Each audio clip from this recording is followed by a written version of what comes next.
दानोदिस्थित hotel एमआईपीएल ठारे संवाद साहित्य घरर नवम वार्षिक उत्सव अनुष्ठित। दानोदिस्थित होटेल एमआईपीएल ठारे संवाद साहित्य घरर नवम वार्षिक उत्सव बुधवार दिवा 2 घटिका समय अनुष्ठित होइछि। सूचना मुताबक दानोदिस्थित होटेल एमआईपीएल ठारे अनुष्ठानर सभापति अशोक कुमार खिलारक सभापतित्व में अनुष्ठित ଏହି सभारे मुख्य अतिथि भावे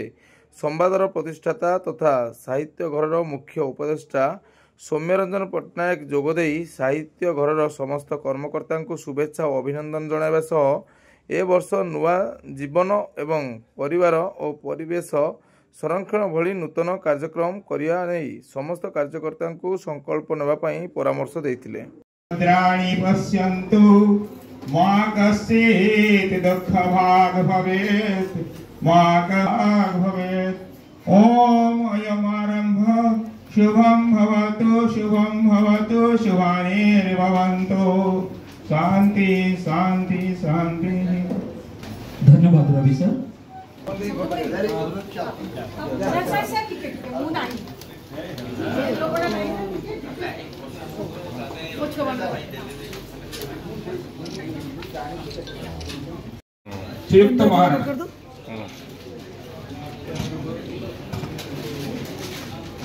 कुमार खिलार अवसरप्राप्त प्रधान शिक्षक सम्मानीय शिक्षकतार गौरव गौरवान्वित महानतार परिपूर्ण जड़े व्यक्तित्व आपण 2/4/1963 मसीहा एक शुभ लग्न रे माता श्रीमती रंगलता खिलार एवं पिता स्वर्गत युधिष्ठिर खिलार कलमुंडन करी जाजपुर जिलार सिंहपुर ठारे आपण जन्म ग्रहण करथिले। इतिहास इनका बहिर जमती एटा देखा जाउतो सेम धरतु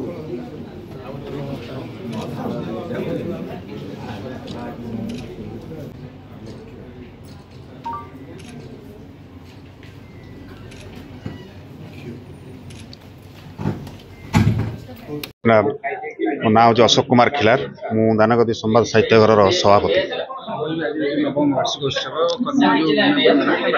आज जो नवम वार्षिक उत्सव निश्चित भाव में सफल होती कारण सफल होती जो आम संवाद साहित्य राज्य स्तर सौम्यरंजन पट्टनायक डॉक्टर शुभश्री लेंगा महोदय कुंज दास ये जो मान्यगण्य व्यक्ति मैंने आज आसी प्रचेषार से उद्यम साहाय्य और सहानुभूति निश्चित भाव में आज सभा साफल्य मंडित होती। संवाद साहित्य घर प्रतिष्ठा होची तार लक्ष्य होची जे किभली भाव में ओडिया भाषार प्रचार प्रसार प्रथम द्वितीय होची जनहितकर कार्य ये दुईटी लक्ष्य को लेकिन संवाद साहित्य घर प्रतिष्ठा होती एवं मु आशा करुच्ची निश्चित भाव में संपूर्ण भाव में फलप्रद हम एवं साफल्य मंडित हम ए कौन सन्देहर अवकाश नहीं। जहाँ हो अनुष्ठान तरफ मत संबर्धित कर अत्यंत आनंदित एवं मु धन्यवाद देवी आम संवाद साहित्य घर समस्त सदस्य मानक विशेष भाव में धन्यवाद देवी आमर जो सावत मैडम जी की आमर संपादिका अच्छा विशेष भाव में धन्यवाद देवी एवं महाराणा सर को धन्यवाद देवी प्रत्येक सदस्य को धन्यवाद देवी से माने आमको मते से अभिनंदन करिसेंती। आमर गोटे लक्ष्य रही आम समाज साहित्य घर गोटे लक्ष्य अच्छी प्रत्येक वर्ष यही वार्षिक उत्सव रे आम 2 जन सदस्य को आम संबर्धित करूँ। दानगदी साहित्य घर नवम वार्षिक उत्सव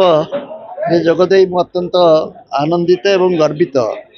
अतीत में मुझे लक्ष्य करी अन्य साहित्य घर अपेक्षा दानगदी रे साहित्य और संस्कृति प्रति रुचि और समर्पण भाव लोकों भितर टिके अधिक शिल्पांचल होते एठी साहित्य प्रति ओडिया भाषा प्रति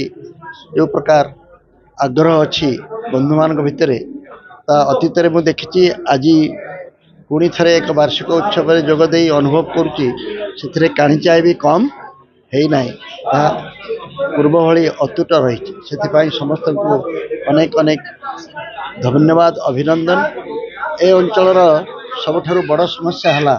शिल्पांचल होगा फल तार अनेक गुड़िए समस्या सृष्टि होती शिल्पांचल लोक मैंने निजुक्ति पाइबार किसी वंचित होती एक राजनैतिक और अर्थनैतिक समस्या शिल्पांचल होगा फल यार पारिपार्श्विक और परिवेश किसी परिमाण में क्षतिग्रस्त होती से गोटे नुआ समस्या दे मुंड टेकी ताकू किभली भाव में विकास एवं विनाश भितर जो लड़ाई चली ता भितर कि समन्वय रक्षा करा जीवो ता भितर गोटे समस्या अच्छी मो विचार रे आम साहित्य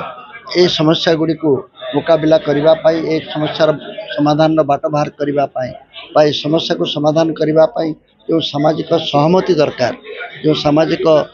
अनुष्ठान दरकार नागरिक समाज जो नेतृत्व दरकार साहित्य घर बंधु माने से नेतृत्व नेबा उचित ताहले जाई हमर विकास हम अल्प विनाश रे बहुत विकास एभली गोटे स्लोगान आमे करि पारिबा कि